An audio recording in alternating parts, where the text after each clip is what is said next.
मेरे पास तो कई लाइफ्स हैं। मुझे लाइफ इंश्योरेंस की क्या जरूरत, लेकिन आपके पास तो एक ही लाइफ है। अपनी फैमिली को सिक्योर कीजिए LIC के साथ।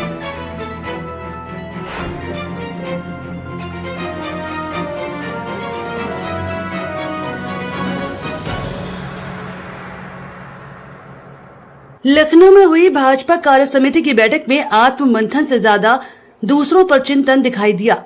भाजपा कार्य समिति की बैठक में सीएम योगी ने कहा कि पीएम मोदी के नेतृत्व में हमने यूपी में 2014, 2017, 2019 और 2022 में बड़ी सफलता प्राप्त करते हुए विपक्ष पर लगातार दबाव बनाए रखा था। 2014 और उसके बाद के चुनावों में जीतना मत प्रतिशत भाजपा के पक्ष में था। 2024 में भी भाजपा उतना वोट पाने में सफल रही है।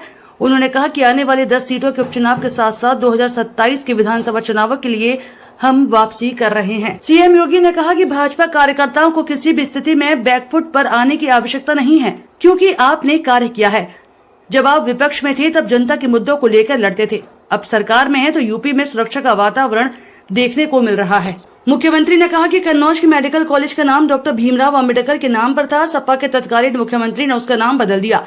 हमारी सरकार आने के बाद हमने फिर से बाबा साहब के नाम पर विश्वविद्यालय का नामकरण किया। समाजवादी पार्टी हमेशा से ही दलित चिंतकों और महापुरुषों का अपमान करती रही है। इन लोगों ने अनुसूचित जाति का आरक्षण में सेंध लगाने का भी कार्य किया। SC के स्कॉलरशिप को रोकने का भी काम किया। तो वहीं दूसरी तरफ प्रधानमंत्री मोदी ने बाबा साहब के पंचतीर्थ बनाए गए संविधान को सिर माथे रखकर नई संसद में स्थापित किया। भाजपा संविधान को सर्वोच्च सम्मान देने वाली पार्टी है, मगर अफवाह और भ्रम फैलाकर माहौल खराब करने का प्रयास किया गया। कोई कारण नहीं 10 की 10 उपचुनाव फिर से भारतीय जनता पार्टी अपने पक्ष में करने में सफल हो, लेकिन इसके लिए आज से जुड़ना पड़ेगा, लगना पड़ेगा। एक एक कार्यकर्ता को अपना अभियान मान करके फिर इस अभियान के साथ जुटना पड़ेगा और उसी के लिए आपका आह्वान करने के लिए आज फिर हम लोग आए हैं। बहनों और भाइयों, हम 2010 के 10 उपचुनावों के लिए तो हमें अभी से तैयारी करनी ही है, लेकिन हमें इस बात का याद रखना, उत्तर प्रदेश को जो नई पहचान बनी है, उत्तर प्रदेश जो पहले छठी अर्थव्यवस्था थी, आज देश की नंबर 2 की अर्थव्यवस्था बन चुकी है और तेजी के साथ उभरती हुई अर्थव्यवस्था के रूप में अपने आप को स्थापित कर रही है। उत्तर प्रदेश का जो परसेप्शन बदला है, आज आप देश और दुनिया के अंदर कहीं जाते होंगे, लोग उत्तर प्रदेश के नाम पर आपको सम्मान देते होंगे। इस सम्मान को बरकरार रखने के लिए जीत के सिलसिले को फिर से आगे बढ़ाने की आवश्यकता है और उसको बढ़ाने के लिए आह्वान करने के लिए आज आपके सामने माननीय राष्ट्रीय अध्यक्ष भी आए हैं। जीत का यह सिलसिला जो 14, 17, 19, 22 पंचायत चुनाव, नगर निकाय चुनाव, उपचुनावों में बना रहा, यही मोमेंटम 2027 में भी बनेगा। यह हमारा संकल्प आज से होना चाहिए, आज से होना चाहिए। याद रखना, भारतीय जनता पार्टी है तो जिले में हमारा महापौर भी है, जिला पंचायत अध्यक्ष भी है और ब्लॉक प्रमुख भी है, चेयरमैन भी है, पार्षद भी है। और अगर यहां पर कहीं कोई खरोंच आता है तो वहां उसका असर वहां पर भी पड़ने वाला है और इसीलिए अभी से इसकी तैयारी में जुटना होगा। एक एक व्यक्ति को जुटना पड़ेगा, ब्लॉक प्रमुख हो या चेयरमैन, महापौर हो या जिला पंचायत अध्यक्ष, विधायक हो या विधान परिषद सदस्य, लोकसभा के हमारे माननीय सांसद हो या फिर राज्यसभा के माननीय सांसद, इन सबको संगठन के साथ बेहतरीन तालमेल बना करके, संगठन जिसको तय करे उसके साथ खड़ा होकर के प्राणपण से जुट करके कमल चुनाव चिन्ह को विजयी बनाने के संकल्प के साथ अगर हम आगे बढ़ेंगे तो आपका भी सम्मान होगा, सर्वत्र सम्मान भी मिलेगा।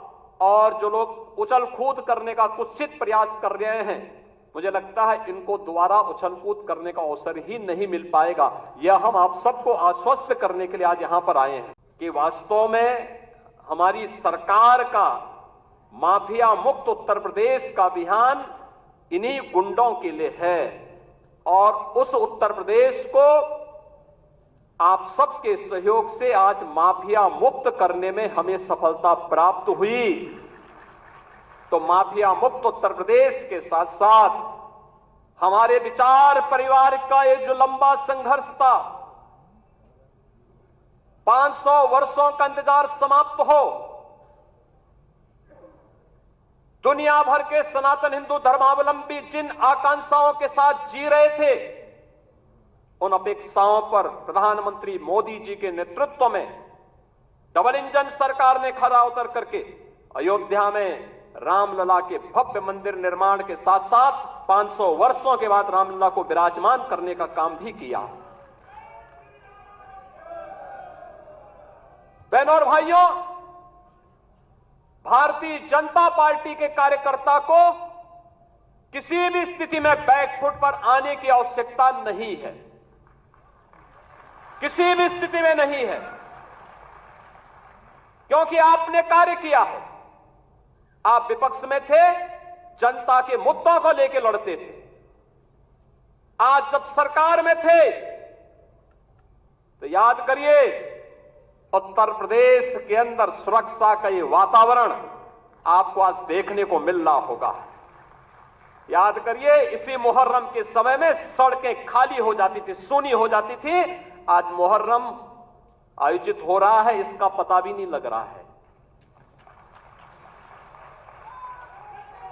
ताजिया के नाम पर घर तोड़े जाते थे,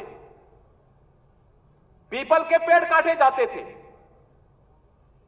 सड़कों के तार हटाए जाते थे, पुल तोड़ दिए जाते थे। आज कहा जाता है किसी गरीब की झोपड़ी नहीं हटेगी, आज कहा जाता है कोई तार नहीं हटेगा, आज कहा जाता है कि सरकार नियम बनाएगी, पर्व और त्योहार मनाना है तो इन नियमों के अंतर्गत मनाओ और नहीं तो अपने घर में बैठ जाओ। ये मनमानापन नहीं चल सकता है। और विधि का शासन कैसे होना चाहिए, सुशासन कैसे होना चाहिए, यह भारतीय जनता पार्टी की सरकारों ने देश के अंदर करके दिखाया है।